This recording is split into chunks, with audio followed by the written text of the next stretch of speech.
A'udzubillahi minasyaitonirrajim. Bismillahirrahmanirrahim. Assalamualaikum warahmatullahi wabarakatuh. Alhamdulillah, wassalatu wassalamu ala rasulillah wa ala alihi wa sahbihi ajma'in. Amma ba'du. Sahabat semuanya, sahabat ruqyah dimanapun Anda berada, pagi ini saya akan berbagi bunyi wangi-wangan. Pagi ini insya Allah saya akan berbagi tentang meruqyah istihadhah. Meruqyah istihadhah. Jadi istihadhah itu beda dengan menstruasi, teman-teman semuanya. Kalau menstruasi itu kata Rasulullah jangkanya, temponya itu 7 sampai 14 hari maksimal di situ. Nah, di situ sendiri ketika lebih dari 14 hari maka itu adalah darah penyakit yang biasa disebut istihadhah. Maka di situ setelah melebihi batas 14 hari itu seorang wanita harus melakukan kewajiban-kewajibannya, sholat, puasa, karena itu darah penyakit, bukan darah menstruasi.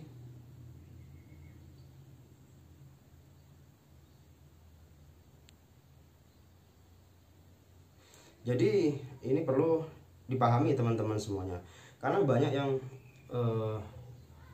beranggapan, ya bukan banyak sih, setahu saya itu ada yang beranggapan ketika dia darah begitu keluar, mohon maaf ini dalam kasus perempuan ya, itu kasusnya adalah berpikiran bahwa itu ya sama dengan mens, sehingga dia tidak melakukan kewajiban-kewajiban dia, dan ini keliru.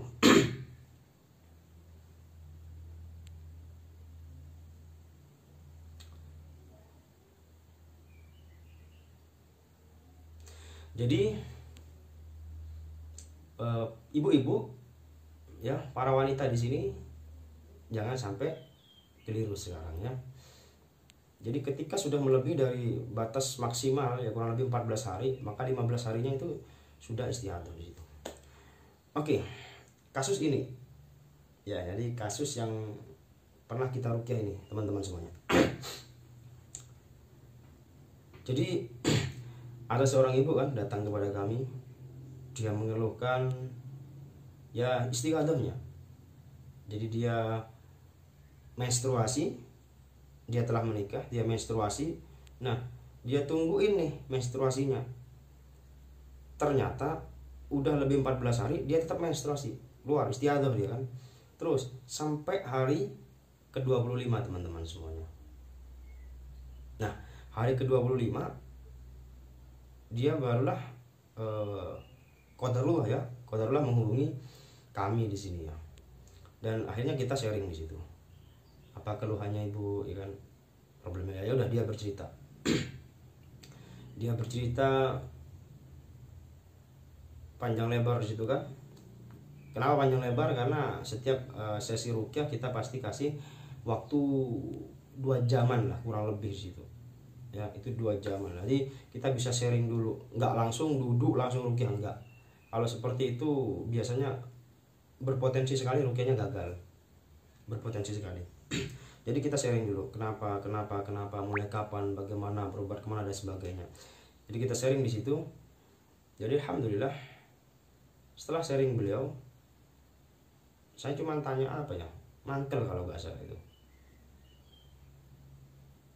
Tapi ya alhamdulillah ya, beliau sudah bisa menyadarkan dirinya.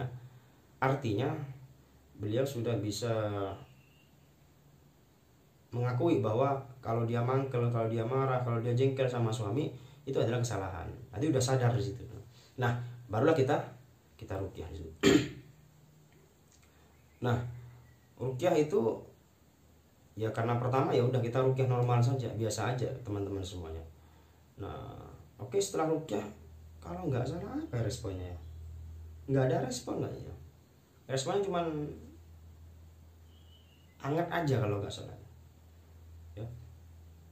Tapi alhamdulillah setelah rukyah pertama itu ya udah ya normalnya rukyah, dia pulang toh, dia pulang. Cuman saya saranin kalau kemarin nggak salah itu saya kasih madu rehab di situ ya, untuk dikonsumsi gitu, untuk membantu dari dalam, penyembuhan dari dalamnya.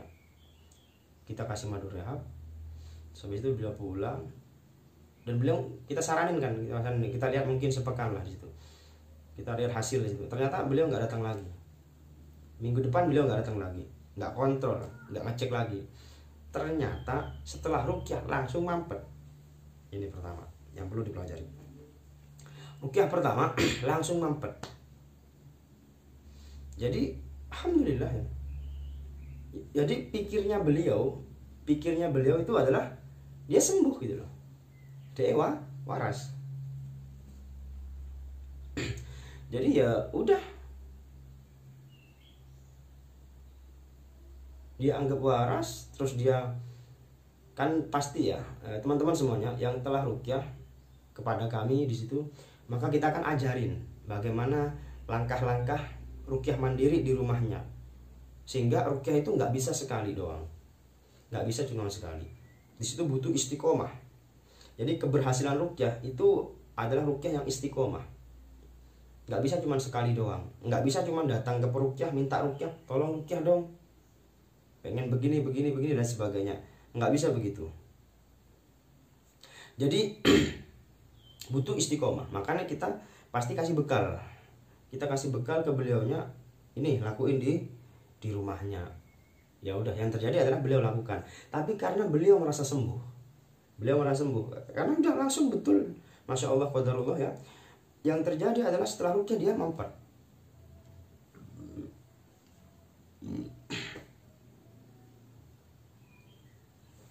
Yang terjadi adalah mampet. Ya udah, karena udah mampet dia udah, akhirnya apa? Dia pikir dia sudah sembuh. Dan kekeliruan beliau adalah beliau melakukan rukyah mandirinya wis ala kadarnya. Ingat, ini ya, ini yang perlu digarisbawahi. Kekeliruan beliau adalah setelah rukyah pertama dia merasa sembuh dan dia tidak melakukan rukyah sang selanjutnya. Inilah kekeliruan dia. Jadi tidak istiqomah di situ. Pikirnya udah sembuh. Yang terjadi apa? Udah, saya pikir juga ya alhamdulillah kan, kalau kita juga nggak mengharap ya klien datang kembali, enggak lah ya. Kalau datang kembali bisa lebih dari 2 kali, ini kita udah bingung. Kita udah, wah kenapa gak sembuh-sembuh? Kita mikir di situ, ya kan?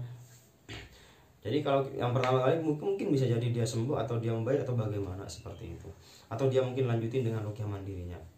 Ya enggak masalah lah, kita senang juga. Yang penting klien senang, kita juga akan senang juga.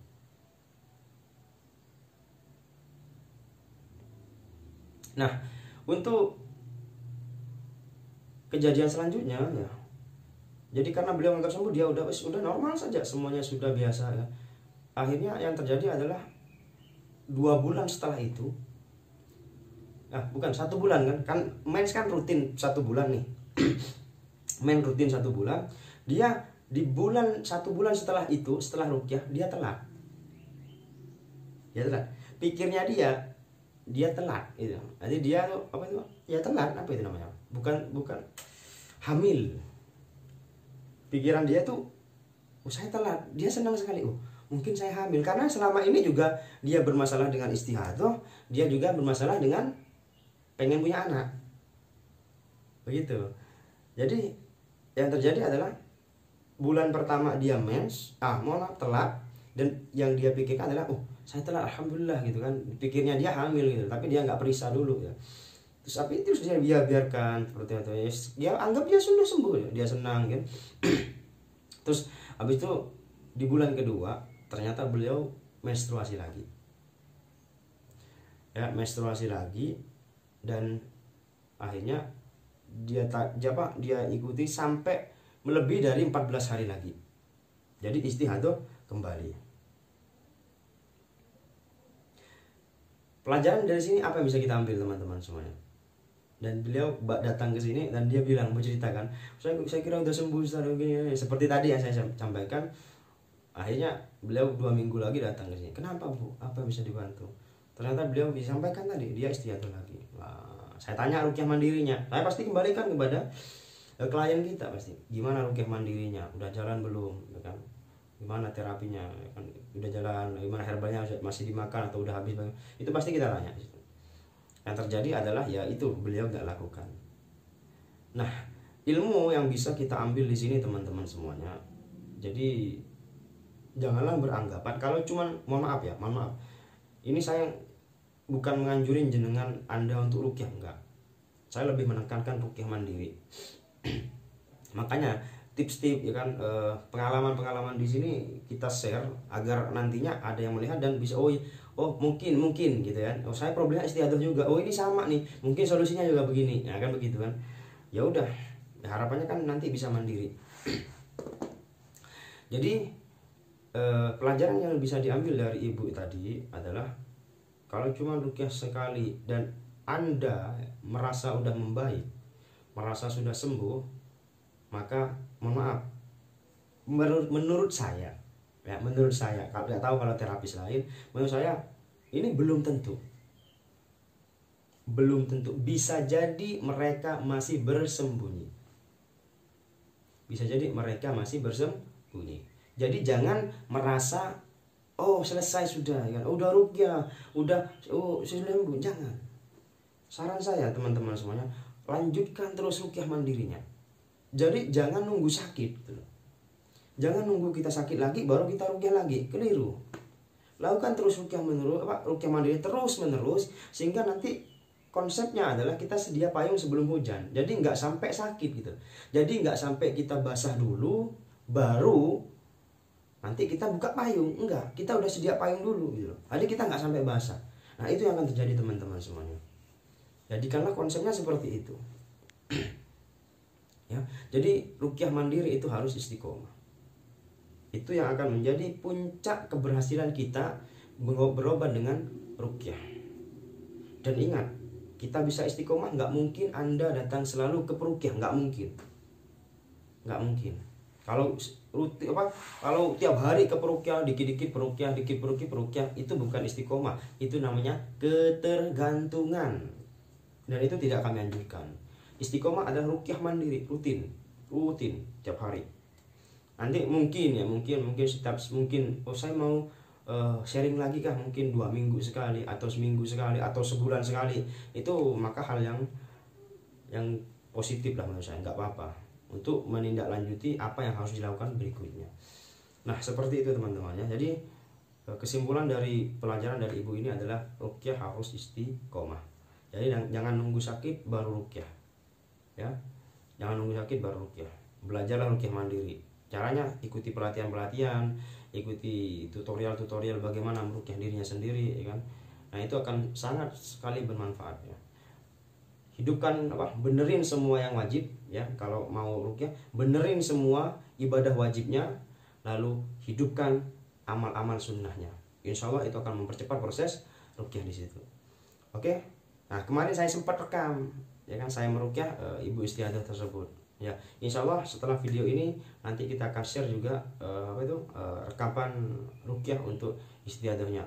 Moga-moga itu bisa bermanfaat bagi saudara-saudara kita yang mungkin punya kasus yang sama ya. Moga-moga seperti itu. Oke, sekian sharing kali ini teman-teman semuanya. Moga-moga bisa bermanfaat buat saya, bermanfaat buat jenengan semua, buat antum semuanya, buat anda semuanya ya. Sekian, kurang lebihnya mohon maaf. Terima kasih atas perhatiannya. Assalamualaikum warahmatullahi wabarakatuh.